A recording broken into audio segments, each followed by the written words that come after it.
take a look at a map so that we know where we are. So we can see Europe and Africa here. This is Southern Europe, and this is the Iberian Peninsula. That is where Spain and Portugal are.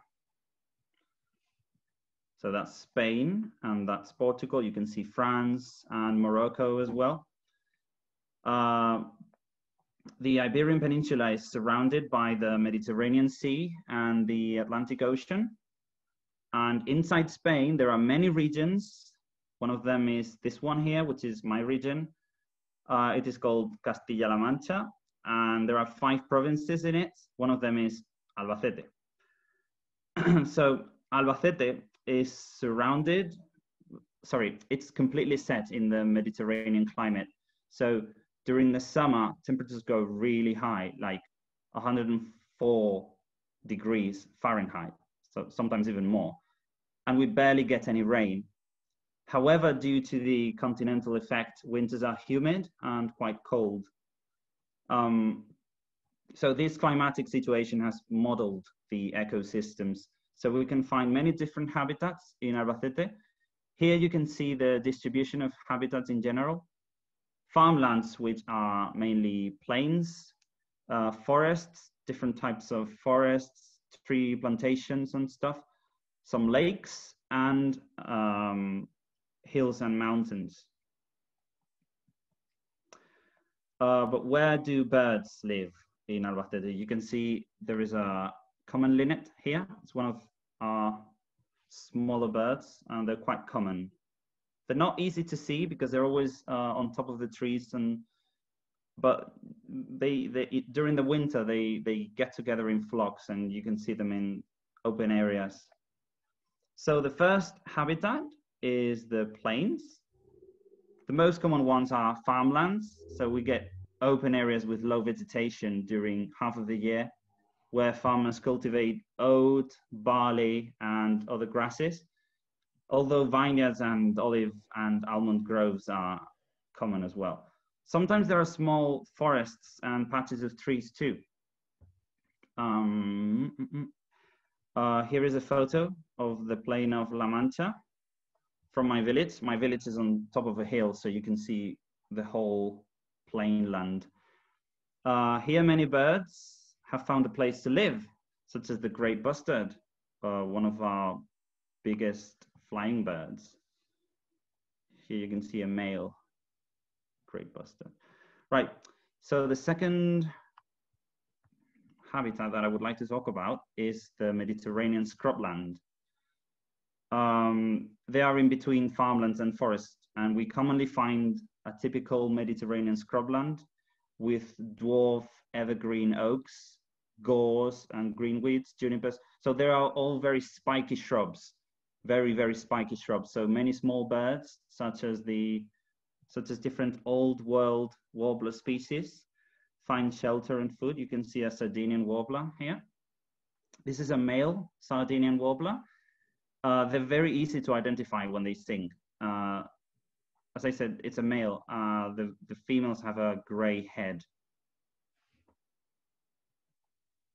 Okay, on the other hand, the most common tree formations are pine or evergreen oak forests. So pines were commonly planted during the last century in order to produce timber or to hold the soil in places where no plants grew.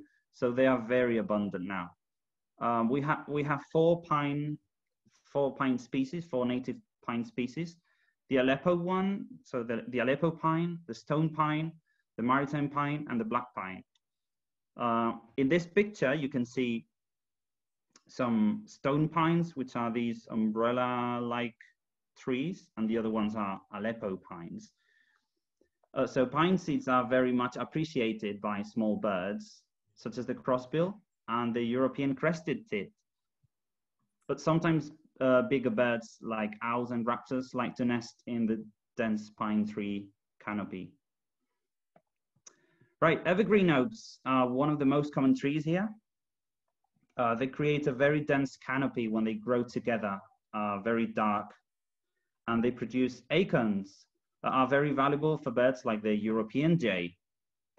which has a more discrete plumage if you compare it to the American jay, as you can see in this picture. They're very shy. They don't like to be seen. When you spot one in the forest, they just fly away rapidly. Other important forests in the province of Albacete are Spanish juniper woodlands. This tree species is known to live up to about 2,000 years, and the pasture that grows among the trees has always been appreciated by shepherds. So here we can find black-winged kites and other curious birds. Black-winged kites are not very abundant in my province. They're spreading towards the east from the west. And I was telling Patricia this the other day, but my opinion is that they have kind of found a place in the Spanish juniper woodlands here in Albacete, because that's the first type of habitat they have found when spreading towards the east. They can be found in oak forests too, in other provinces of Spain, but here in Albacete, they're more common here. Right, so mountains. You can see a picture here, which is part of one of the most important mountain chains in Spain. It's Sierra Morena. They're the preferred habitat for vultures and alpine accenters, or even golden eagles. They're quite common here, golden eagles. They're massive. These species can also be found in lower areas. So some of these mountains are higher than 4,000 feet. They're quite high, and in winter, they're always snowed. The next habitat are rivers and streams, including canals, and they attract a few bird species here. I will briefly mention these as they are not a major ecosystem in the area, but here's a gray wagtail. This river is the river Júcar. We have two main rivers in my province, Júcar and Segura, but this is the widest one. Okay, and then finally, the last important habitat that must be mentioned are the lakes and the wetlands. One of the most important breeding areas for the pink flamingo here in Spain is in Albacete, in the so-called Laguna Salada de Petrola. So this is a nature reserve where all the small lakes and ponds harbor amazing bird life. It's crazy. I went there in May once and I felt like I was in Africa. There were so many different bird species, like the pink flamingo. Pink flamingos thrive very well here because there is a high concentration of salt in the water and only a few invertebrates are able to survive. But these invertebrates are the most important food source for the pink flamingos. So with these habitats in mind, I will now introduce you to the most common bird species that can be found in them. Here you can see a cattle egret, a great spotted cuckoo, a little owl, a European serin, which is related to the canary, a short-toed tree creeper, and a black wheatear. So the plains. In the plains, we can find the great bustard, as I mentioned before. This is a group of females that I photographed in February. And here you can see its range from the Iberian Peninsula to the north in southern England, some places in Germany, Hungary, and then in Asia. So it's a widespread species. You can see how males look during the courtship. They make very weird noises when they turn like this. And they're very interesting because there is a blister beetle. This is a blister beetle. It's as big as a finger. It's quite big, quite long. And scientists discovered that great bustards eat them for their antiparasitic properties. So it was considered to be a hypothesis, but it's been studied, and apparently it's true. They do it to get rid of parasites. So that's a very interesting thing. Another bird that can be found here is the little bustard.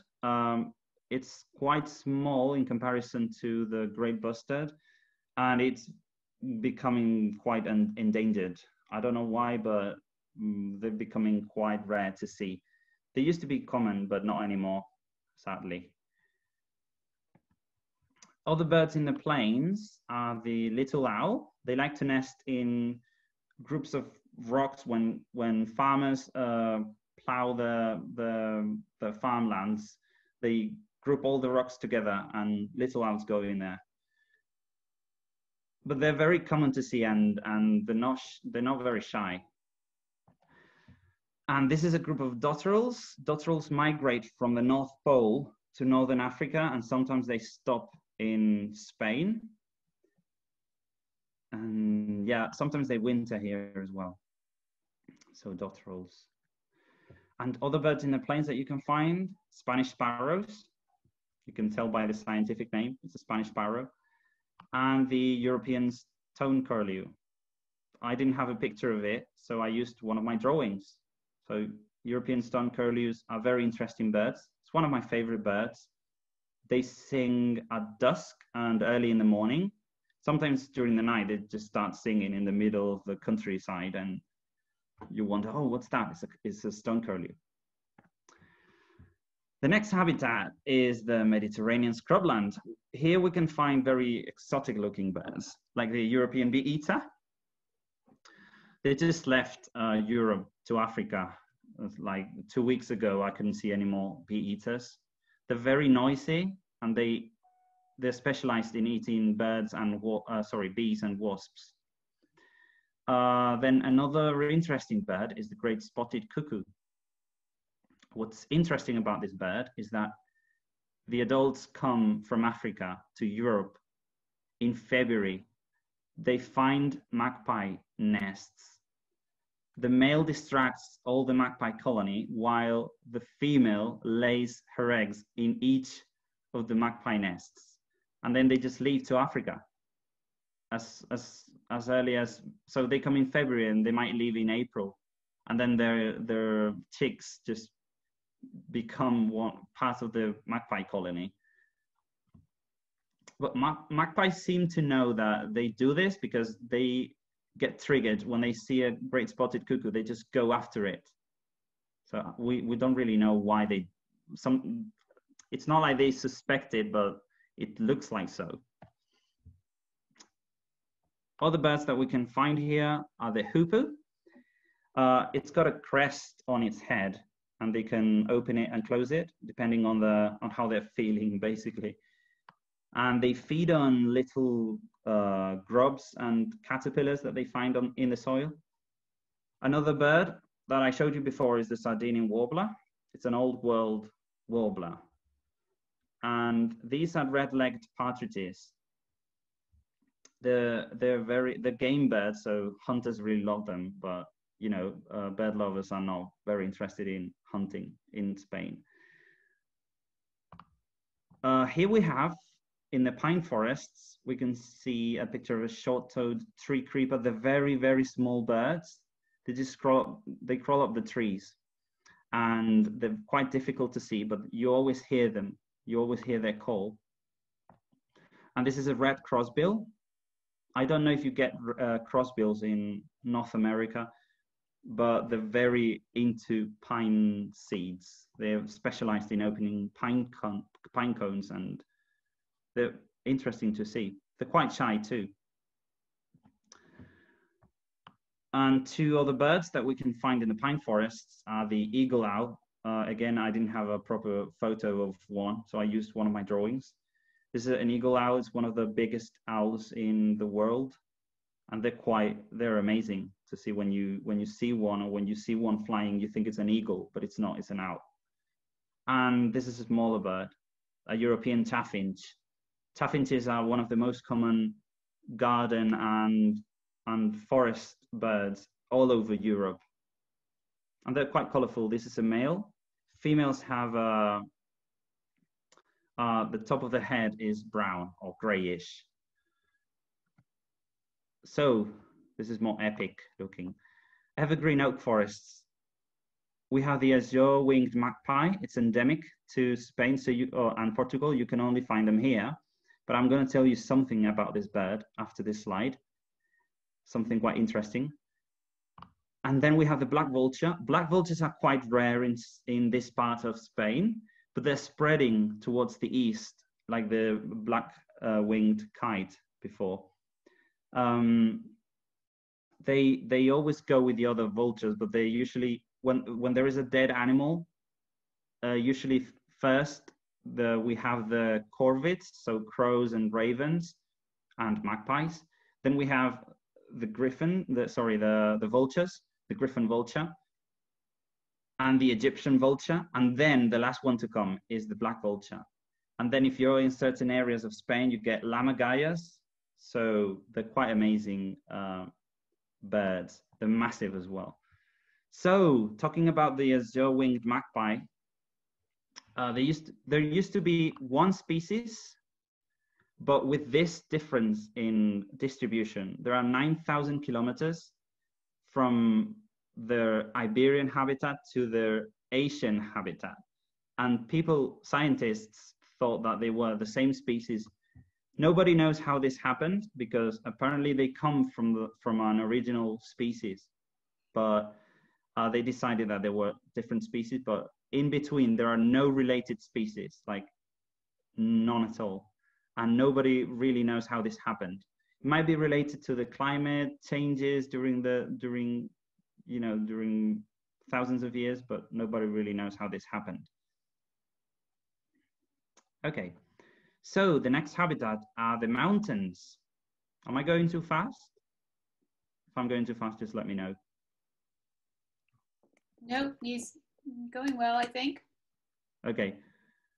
So in the mountains, we can see griffin vultures. They're quite easy to see if you look up, and they are massive. I took this picture because I did something that I shouldn't have done it, but I did it because I wanted to see it. I wanted to see the vulture close. I was on top of a hill and I saw the vultures flying around my head, like up, and I just laid down on the ground. And they're very curious birds. They want to see if what they're going to eat is actually dead or not. So they started coming down, flying, but coming down to get closer to me. And then I stood up. I shouldn't have done that, but I did it. And they just flew away. Well, they saw that I was alive, obviously not edible. And this is an Alpine accenter. Alpine accenters breed in high mountains, but during the winter they go down a bit. They move down.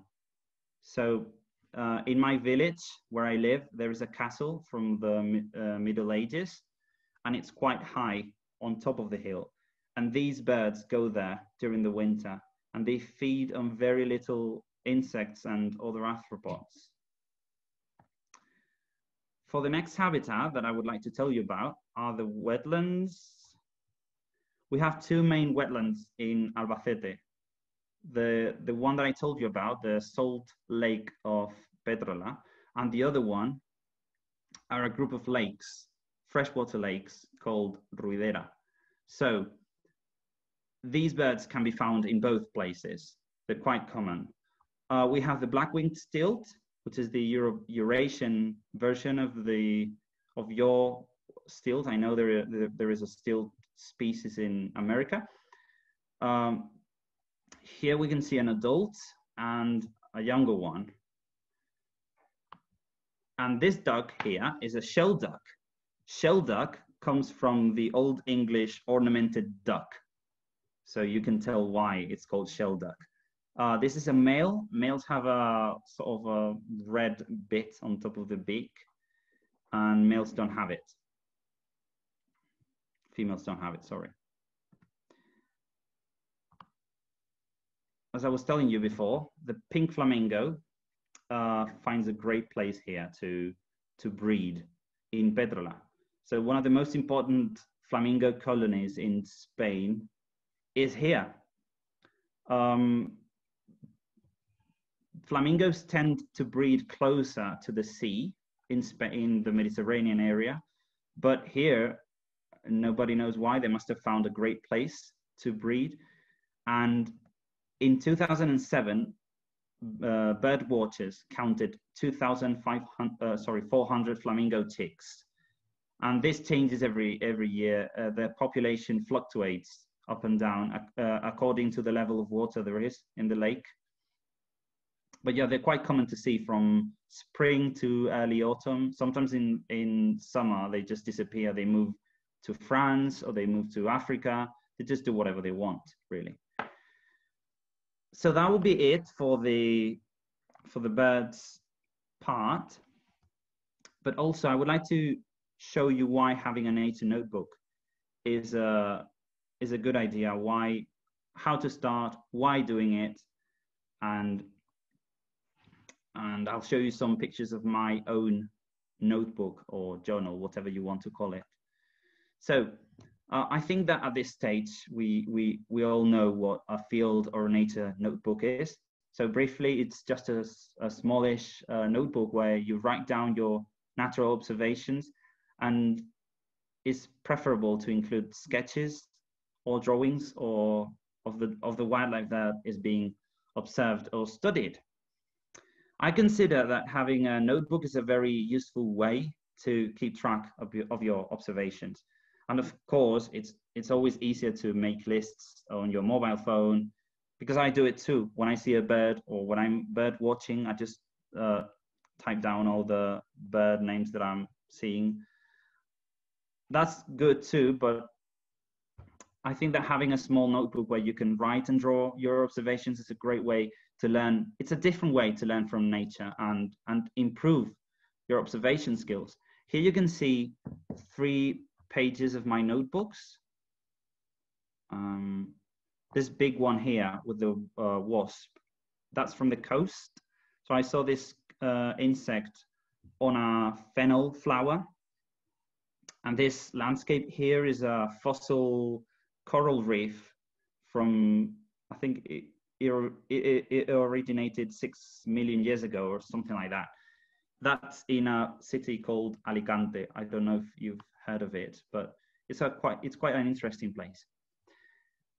On the other hand, we can see some trees that I saw in England. So this is a birch. I don't remember the name of this in English. And this is a poplar. So, you see that I usually use ink to draw in my nature journal, but you can use any tool that you want. And this is one of my first notebooks I ever had. This is an Iberian hare. So I saw one in the forest and I saw its trails, footprints and stuff. So I wrote about it. Right, 1 second.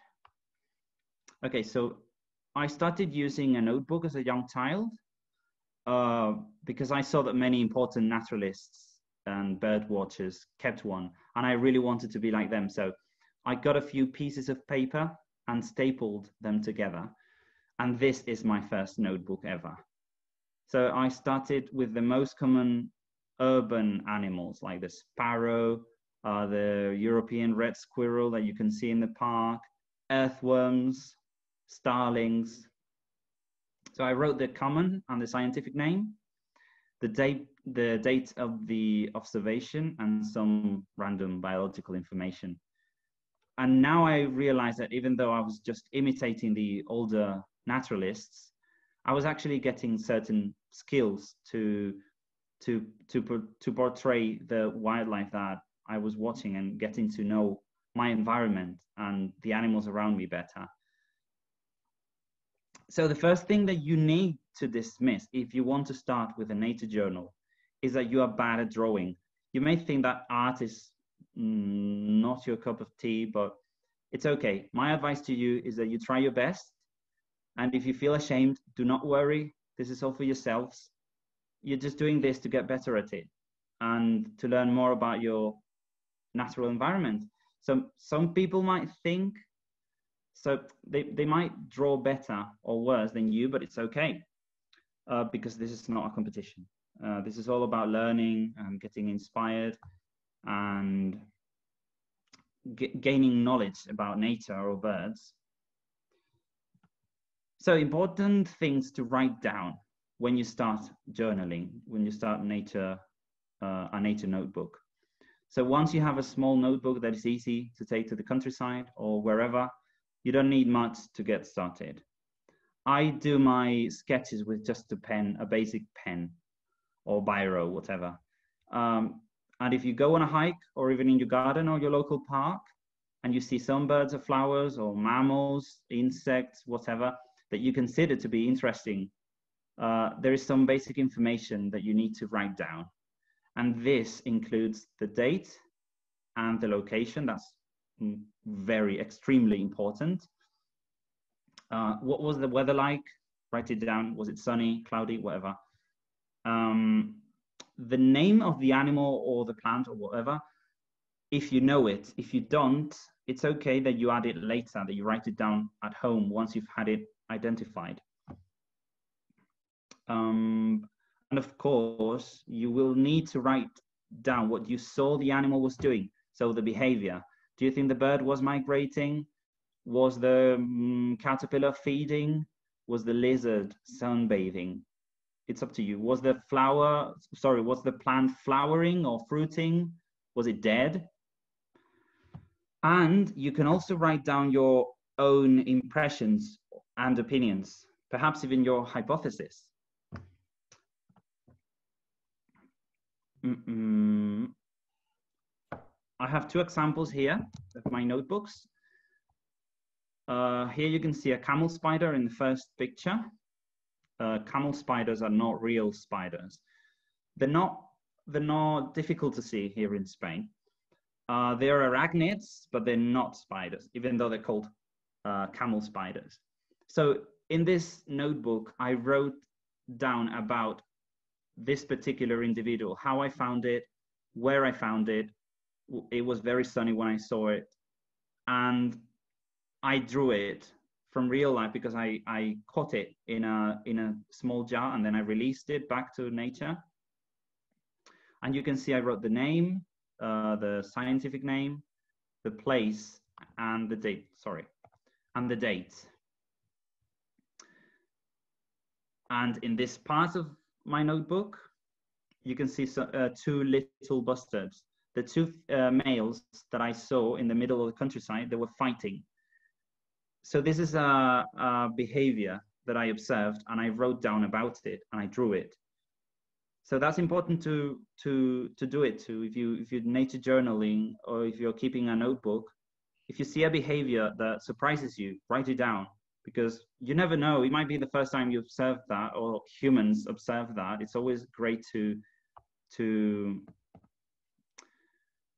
learn that experience and to share it with someone else if you ever have the opportunity. Okay, so there are some books that you might find useful and they might teach you something interesting if you want to start out with a notebook. And I would totally recommend this one, The Lost Guide to Nature Drawing and Journaling. It's written and illustrated by John Muir Laws. I have it. It's quite a thick book, and it's really useful. He teaches you so many things, and I think that if you want to start a nature journal, you might want to take a look at this. So in conclusion, many naturalists agree that having a notebook where you write down your bird observations will boost your natural knowledge and as well as your observation skills, as I said before, because you will focus in details that otherwise might not be easily seen. And thank you for your time. That's the whole thing done. I hope you liked it. And if you have any questions, feel free to ask me. Well, that was fantastic, Guillermo. Thank you so much for sharing that information. And yes, please, if you have any questions, please submit them. I just want to say that we met Guillermo. Carl and I met Guillermo maybe in 2007. Yeah. When you had sent Carl an email or a letter, I'm not sure. An email, yeah. Yeah, you contacted him because you had read Eye of the Albatross. No, I read one of his articles on National Geographic. It was about albatrosses. Okay. Okay. Yeah, and I told him that it was difficult for me to find his books here in Spain. And he sent me one of his copies signed. Okay, good. And you were still in high school, so Yeah, you I was took the quite young. initiative. Yeah, you took the initiative to engage with somebody who had the same interest with you. So when did you first realize you were interested in animals and wildlife? That's a very tricky question because I've always been interested in animals. I know many people who had like a revelation moment when they saw a certain animal and they were like, oh my God, birds are amazing. I haven't had that. I was born like this, I would say.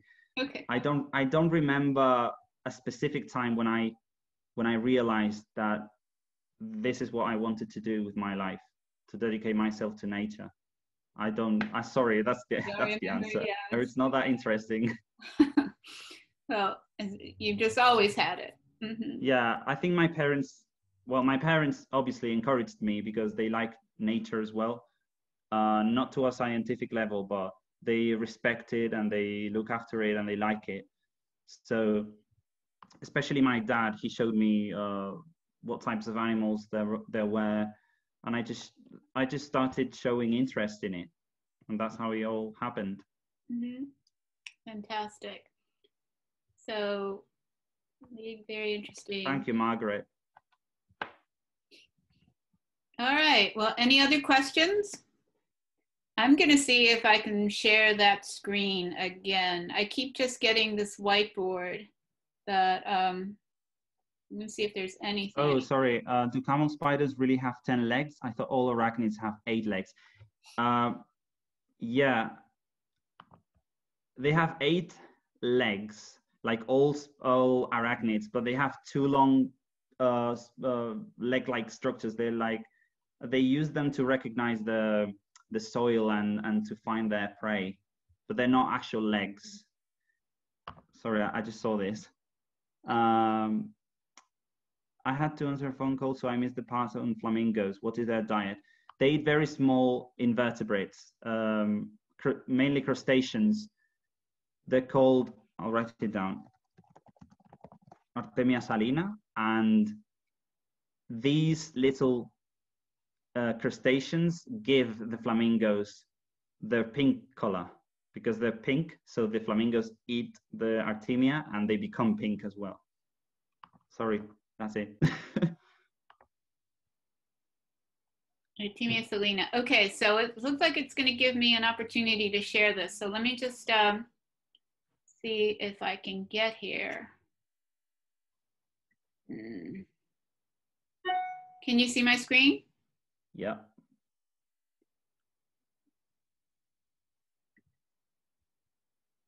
Now it's black.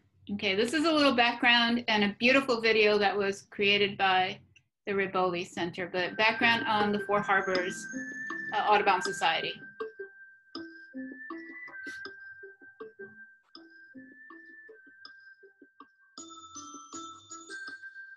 The Riboli Center for Art and History welcomes you to learn more about one of our currently exhibiting groups, the Four Harbors Audubon Society. The Four Harbors Audubon Society is one of 7 local Long Island chapters of the National Audubon Society. Their members reside in the towns of Smithtown and Northern Brookhaven in Suffolk County, New York. The mission of the Four Harbors Audubon Society, also known as FHAS, is to conserve and protect birds and to inform and educate the public about them. As said by John Turner of FHAS, birds provide such an appealing window through which to learn about the natural world. If you care about birds, then it is a short step toward learning about their interconnectedness to other wildlife and the natural environment, the ecosystems which all human communities fundamentally depend upon and are sustained by. We know birds as an excellent barometer of environmental health. If they're harmed by pollution and degradation, then humans are too. FHAS accomplishes sharing their love of birds in the natural world, mostly through talks and walks. Leaders of FHAS conduct walks to local parks and preserves. Through these walks, they educate by revealing facets of the natural world. The species, resources, and ecological processes then knitted together collectively comprise and characterize our local natural areas and ecosystems, our forests, grasslands, beaches, bays, and even our backyards. They also work actively to protect birds from harm. In this regard, they have addressed the issue of birds flying and dying when they collide with windows they cannot see. This source of bird mortality is estimated to be the second largest cause of bird deaths in North America, with as many as 1 billion birds dying from window collisions annually. FHAS have installed nearly 2,300 window decals on the windows of Stony Brook University's South Campus in an effort to reduce and hopefully eliminate the number of birds that crash into the windows locally. They've begun to focus on the main campus and other buildings as well. Four Harbors Audubon have also blended bird conservation and education through their annual Frank Melville Stone Bridge Nighthawk Watch. On the southern Stone Bridge at the Setauket Park, birders gather each year from August 27th through October 6th to count the number of common nighthawks passing through on their southbound sojourns during fall migration. FHAS counts them, just completing their fourth year in 2020, to establish data through which time they hope may reveal population trends in the species, further assisting conservation efforts. Another fun fact about FHAS is that they also care about other wildlife besides birds. Through hard work and dedication, they've established several pollinator gardens in an effort to draw public attention towards the plight facing so many pollinating insects. Their hope is that by bringing awareness to the value of pollinator gardens, individuals will become more conscientious about safeguarding insects, protecting them from harm such as spraying pesticides in one's yard, for example. The Four Harbors Audubon Society states, if a clean, healthy, healthful, wildlife-filled world is important to you, then we encourage you to join with the Four Harbors Audubon Society in protecting our little corner of it. For more information on the Four Harbors Audubon Society, you can visit their website. Photography from members of the Four Harbors Audubon Society will be available for public viewing as a part of Wild and Wonderful, our current exhibit. The exhibit is free to the public and runs through the month of October. We look forward to seeing you.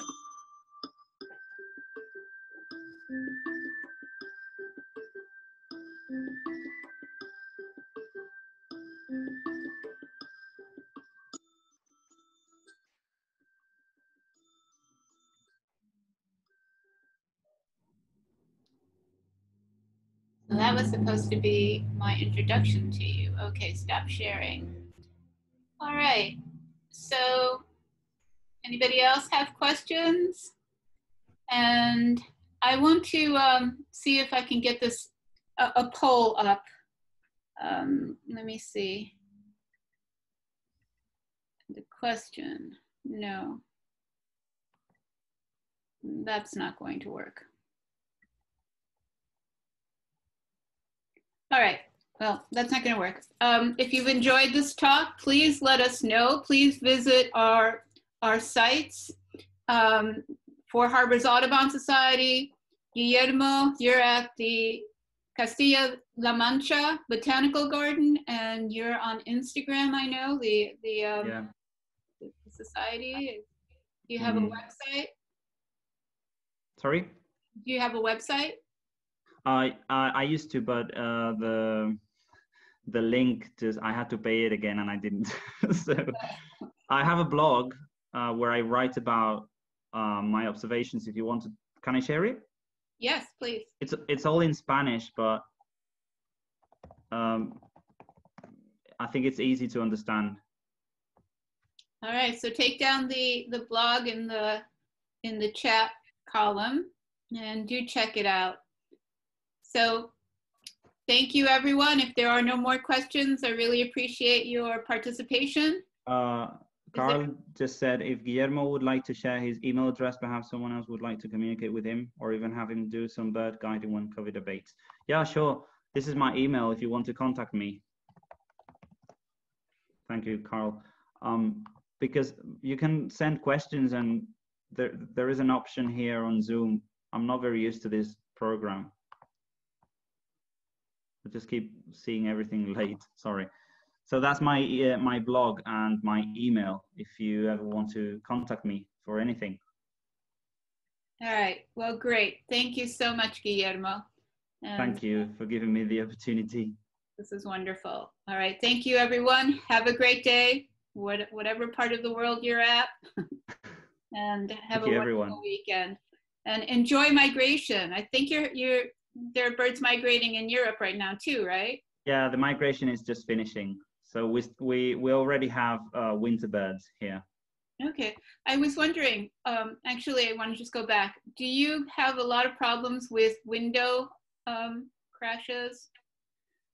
Yeah, because in my city is quite new, so there are many new buildings with glass, just like mirrors, like massive mirrors, yeah. And many small birds perish.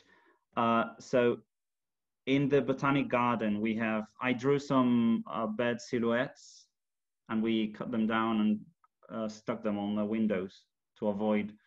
This summer, I found, I think it was a Sardinian warbler. Oh, wow. That was, it was resting on the windowsill, and it didn't look very well, but eventually it took off. And so it got stunned, pretty much. Yeah. The window got stunned. Maybe Four Harbors Audubon should partner with the botanical garden to. Well, that would be great. Increase awareness there about that. Yeah. Okay. Thank you, everyone. Enjoy the day. Thank you. Oh, sorry. Email address. Yeah. Sorry. Unknown water. Yeah. Okay. Nobody. Right. So someone said, I can't see Guillermo's blog or email. I think that was the person who asked below. Yeah, I see it. Is it somebody from Four Harbors?